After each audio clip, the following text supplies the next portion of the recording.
नमस्कार दोस्तों, मैं हूं एडवोकेट ब्रिजेश यादव। दोस्तों, आज की इस वीडियो लेक्चर्स के अंदर हम बात करने वाले हैं स्लम रिहेबिलिटेशन अथॉरिटी यानी एसआरए की योजना के अंतर्गत आने वाले एक बहुत ही महत्वपूर्ण और वेरी वेरी इंपॉर्टेंट डॉक्यूमेंट्स या फिर दस्तावेज दोस्तों, जिसे कहा जाता है अनेक्सर 2 या फिर परिशिष्ट 2 दोस्तों।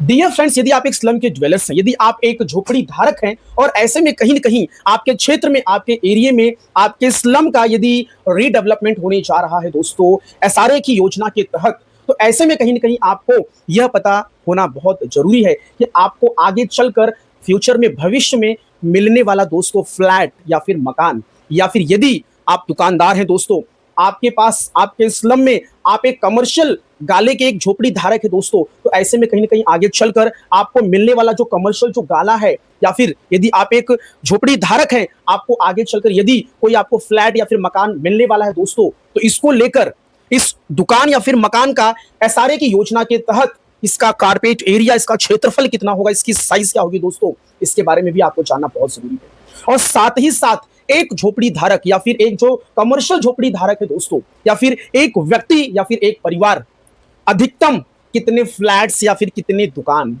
कितने रेसिडेंशियल मकान या फिर कितने दोस्तों कमर्शियल गालास को ले सकता है अपने नाम पर इस एसआरए योजना के तहत, यह भी जानना बहुत जरूरी है।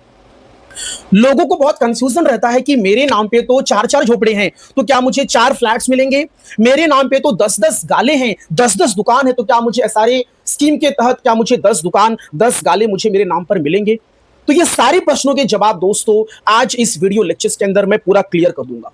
डियर फ्रेंड्स, कई लोग ये भी प्रश्न पूछते हैं कि एसआरए की योजना के अंतर्गत पात्र होने के लिए, एलिजिबल होने के लिए कौन कौन से डॉक्यूमेंट्स, कौन कौन से दस्तावेज लगते हैं, यह भी मुझे बताइए सर। तो ऐसे प्रश्नों का भी जवाब आज मैं इस वीडियो लेक्चर्स के अंदर बहुत ही क्लियर और बहुत ही सटीक तरीके से जवाब देने वाला हूं दोस्तों। सो डियर फ्रेंड्स, यदि आप मेरे इस वीडियो लेक्चर्स पर पहली बार आ रहे हैं, मेरे इस वीडियो चैनल पर पहली बार आ रहे हैं दोस्तों, तो आप लोगों का बहुत बहुत स्वागत है। आपसे एक मेरा हम्बल रिक्वेस्ट है कि प्लीज मेरे चैनल को सब्सक्राइब करना बिल्कुल भी ना भूले, और आगे चलकर भविष्य में यदि मैं आपको एसआरए से संबंधित कोई भी वीडियोस बनाता हूं, तो उसका नोटिफिकेशन, उसका मैसेज सबसे पहले आप तक पहुंचेगा दोस्तों। डियर फ्रेंड्स, यदि आपको मेरा ये वीडियो अच्छा लगे, पसंद आए, तो इस वीडियो को लाइक करना और अपने दोस्तों के साथ में शेयर करना बिल्कुल भी ना भूले दोस्तों। सो डियर फ्रेंड्स, आइए लेक्चर्स को स्टार्ट करते हैं। दोस्तों, जरा ये समझ लेते हैं कि अनेक्सर 2 या फिर परिशिष्ट 2 ये सबसे महत्वपूर्ण वेरी वेरी इंपॉर्टेंट डॉक्यूमेंट्स और दस्तावेज का मतलब आखिरकार क्या होता है। लोग हमेशा अनेक्सर 2 इस बात को क्यों दोहराते हैं? वाकई में क्या ये बहुत इंपॉर्टेंट डॉक्यूमेंट्स है? जी हाँ दोस्तों, ये बहुत इंपॉर्टेंट और बहुत ही महत्वपूर्ण डॉक्यूमेंट्स है परिशिष्ट 2, अनेक्सर 2।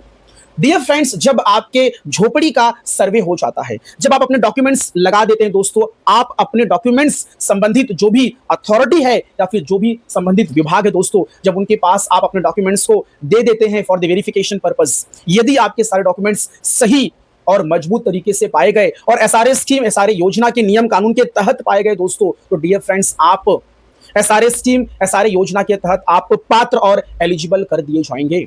और जब आप एक बार पात्र और एलिजिबल कर दिए जाएंगे, तो आपको आगे चलकर दोस्तों फ्री में, आपको मुफ्त में आपको मकान और दुकान दिया जाएगा, क्योंकि आप एसआरए स्कीम और एसआरए योजना के तहत जो भी एलिजिबिलिटी को कंफर्म करने के लिए जो भी डॉक्यूमेंट्स, जो भी दस्तावेज लगते थे, वो आपके परफेक्ट थे और ओके थे, इसीलिए आपको पात्र कर दिया गया। अब आपको यह समझना है कि आखिरकार ये अनेक्सर 2, परिशिष्ट 2 में क्या होता है। जो भी स्लम ड्वेलर्स, जो भी झोपड़ी धारक पात्र होते हैं, एलिजिबल होते हैं दोस्तों, उनकी एक लिस्ट होती है। यदि आप अपात्र हो गए हैं, तो आपका भी नाम इस अनेक्सर 2, परिशिष्ट 2 में आएगा। तो अनेक्सर 2, परिशिष्ट 2 क्या है दोस्तों? ये एक एलिजिबल और नॉन एलिजिबल जो भी स्लम ड्वेलर्स हैं, जो भी झोपड़ी धारक हैं, उनकी एक लिस्ट होती है। यदि आप एक बार पात्र हो गए, एलिजिबल हो गए दोस्तों, तो 100% आपको फ्लैट, आपको मकान, आपको दुकान जरूर मिलेगा। और यदि आप अपात्र हो गए, तो फिर दिक्कत समस्याएं बढ़ जाएंगी दोस्तों, और आपको ना तो दुकान, ना तो मकान, आपको कुछ भी नहीं मिलेगा। इस बात को नोट करिए। तो ये जो परिशिष्ट 2, जो अनेक्सर 2 है दोस्तों, ये एक लिस्ट, एक सूची होती है जो कि एसआरए की अथॉरिटी दोस्तों, सक्षम प्राधिकारी, सेक्शन ऑफिसर जारी करते हैं आपके सभी डॉक्यूमेंट्स का वेरिफिकेशन और जांच करने के बाद। यदि आप एक झोपड़ी धारक हैं दोस्तों, तो आपको सही और आपको मजबूत और एसआरए योजना एसआरए स्कीम के तहत उनके नियम कानून के द्वारा दिए गए जो कट ऑफ जो डेट्स हैं, वो डेट्स के अकॉर्डिंगली ही आपको आपके डॉक्यूमेंट्स एसआरए अथॉरिटी या फिर आपका जो भी डेवलपर होगा, आपकी सोसाइटी जो भी होगी, उनके पास आपको सही दस्तावेज एसआरए नियम कानून के जो भी कट ऑफ जो डेट्स हैं, वो डेट्स के पहले के ही आपको डॉक्यूमेंट्स दोस्तों वहां पे सबमिट और जमा करने हैं। यदि सब कुछ ओके पाया गया तो आपको पात्र, आपको एलिजिबल कर दिया जाएगा, आपका अनेक्सर 2 में पात्रता की लिस्ट में आपका नाम आ जाएगा। अब यहां पे प्रश्न ये उठता है कि सर कौन कौन से डॉक्यूमेंट्स लगते हैं। दोबारा वापस से दोहरा रहा हूं दोस्तों, मैं अपने हर एक वीडियो में इस बात को दोहराता हूं, रिपीट करता हूं। डियर फ्रेंड्स, यदि आपके पास एक सन 2000 के पहले के डॉक्यूमेंट्स जैसे कि लाइट बिल, सर्वे पावती, इलेक्शन आईडी कार्ड दोस्तों, या फिर टैक्स असेसमेंट की कोई आपकी पावती हो, रसीद हो, इसमें से कोई 2 डॉक्यूमेंट्स यदि आपने एसआरए अथॉरिटी के पास सबमिट कर दिए दोस्तों, सेक्शन ऑफिसर के पास यदि आपने सबमिट कर दिए, या फिर जब आपका झोपड़ी का सर्वे हो रहा था आपने सबमिट कर दिए दोस्तों, तो आप फ्री में, मुफ्त में आप दोस्तों मकान या फिर दुकान हो दोस्तों, उसके लिए आप एलिजिबल पात्र हो जाएंगे। यदि आपका कमर्शियल दोस्तों, यदि आपका कमर्शियल झोपड़ा है तो उसके लिए डियर फ्रेंड्स गुमस्ता लाइसेंस और LF2 का मीटर, नोट करिए, गुमस्ता लाइसेंस और LF2 का मीटर होना कंपलसरी है दोस्तों। यदि ये दोनों डॉक्यूमेंट्स रहेंगे तो आप कमर्शियल दोस्तों, कमर्शियल फ्लैट, कमर्शियल गाली के लिए दोस्तों आप पात्र हो जाएंगे, यदि आपका डॉक्यूमेंट्स एक सन 2000 के पहले का होगा तब। तो चाहे आपका मकान हो या फिर दुकान हो, ये कट ऑफ डेट दोस्तों नोट कर लीजिए। उसके बाद डियर फ्रेंड्स एक अगला जीआर गवर्नमेंट रेजोल्यूशंस आया सन 2018 में, उसमें बात कही गई कि 1/1/2011 के पहले का या फिर 1/1/2000 के बाद का के बीच का यदि कोई डॉक्यूमेंट्स आपके पास है दोस्तों, फिर भी आप पात्र कर दिए जाएंगे। इसके लिए आपके पास डियर फ्रेंड्स, इसके लिए आपके पास meter, light bill, election voter ID card, ये दोनों डॉक्यूमेंट्स आपके पास होने चाहिए, तो आप पात्र और एलिजिबल कर दिए जाएंगे दोस्तों फ्लैट या फिर मकान के लिए। डियर फ्रेंड्स, इस बात को नोट करिए। लेकिन ये ध्यान देना कि सन 2000 से लेकर 2011 के बीच का यदि डॉक्यूमेंट्स है तो उसके लिए आपको कंस्ट्रक्शन कॉस्ट, आपको सशुल्क आपको कॉस्ट देना पड़ेगा, जो कि है 2.5 लाख रुपए। इस बात को नोट करिए। तो जब ये सारे दस्तावेज डॉक्यूमेंट्स आपके सही और परफेक्ट होंगे तो ही आपका अनेक्सर 2, आपका परिशिष्ट 2 में आपका नाम आएगा। यदि आपका अनेक्सर 2 में नाम आ गया तो आप पात्र, एलिजिबल कहलाएंगे और आपको फ्लैट, आपको मकान, आपको दुकान एसआरए योजना के तहत दिया जाएगा दोस्तों। अब अगला प्रश्न लोग मुझे ये पूछते हैं कि सर मुझे ये कंफर्म करिए कि यदि मेरे पास 5 झोपड़े हैं तो क्या मुझे 5 फ्लैट मिलेगा? एसआरए योजना स्कीम के तहत क्या मुझे 5 फ्लैट मिलेगा? तो यहां पे आपको एक बात समझनी पड़ेगी। यदि आपका एक झोपड़ा है दोस्तों और आपका एक परिवार है, और एक परिवार कैसा, आपके मम्मी पापा और उनके यदि बच्चे हैं जो भी 18 साल से नीचे हैं, 18 साल की उम्र से नीचे हैं, तो उनको एक यूनिट माना जाता है। और एक झोपड़ा, एक फैमिली, एक यूनिट, एक परिवार दोस्तों, उनको एक ही मकान, एक ही फ्लैट दिया जाएगा एसआरए की योजना और स्कीम के अंतर्गत। इस बात को नोट करिए। मम्मी पापा और उनके जो भी बच्चे होंगे वो 18 साल से कम होने चाहिए उम्र में, तो उनको एक परिवार, एक यूनिट माना जाएगा। और यदि वो एक झोपड़े में रहते हैं तो उसके बदले में उनको एक फ्लैट दे दिया जाएगा दोस्तों। अब अगला प्रश्न लोग ये पूछते हैं कि सर यदि मेरे पास 5-5 कमर्शियल दुकान है, गाले हैं, मेरा दुकान है, धंधा पानी है, मेरा कोई छोटा मोटा बिजनेस है, तो क्या मुझे, यदि मेरे पास 5 झोपड़े हैं कमर्शियल, तो क्या मुझे 5 कमर्शियल गाले एसआरए स्कीम योजना के अंतर्गत मिलेगा? तो दोस्तों जी हाँ, यस मिलेगा। इस बात को नोट करिए, जी हाँ यस मिलेगा। तो उसके लिए आपको प्रूफ देना होगा दोस्तों, एविडेंस डॉक्यूमेंट्स देने होंगे 1/1/2000 के पहले के, और आपके पास LF2 का मीटर और गुमस्ता लाइसेंस, ये दोनों चीज होना चाहिए, जिससे प्रूफ होगा कि आपका यह कमर्शियल झोपड़ा है। तो आपको आगे चलकर एसआरए के अंतर्गत आपको कमर्शियल गाला अलॉट किया जाएगा, कमर्शियल गाला आपको दिया जाएगा दोस्तों।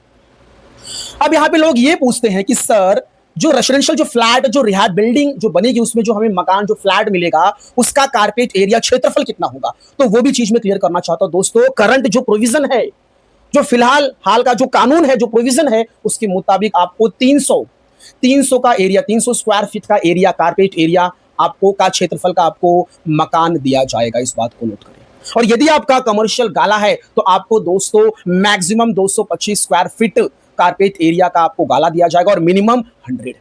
अब लोग ये प्रश्न पूछते कि सर मेरा दुकान छोटा है, बड़ा है, इसका क्या कैलकुलेशन, इसका क्या फॉर्मूला है? तो दोस्तों एक्चुअल कमर्शियल आपके गाले का, झोपड़ी का साइज जितना होगा, उस साइज के अकॉर्डिंगली ही आपको एसआरए योजना स्कीम के तहत आपको आपका जो गाला है आपको बना के दिया जाएगा। यदि आपका 150 स्क्वायर फीट का आपका झोपड़ा है कमर्शियल, तो आपको एसआरए स्कीम और एसआरए योजना के अंतर्गत आपको 150 स्क्वायर फीट का ही आपको गाला बनाकर दिया जाएगा।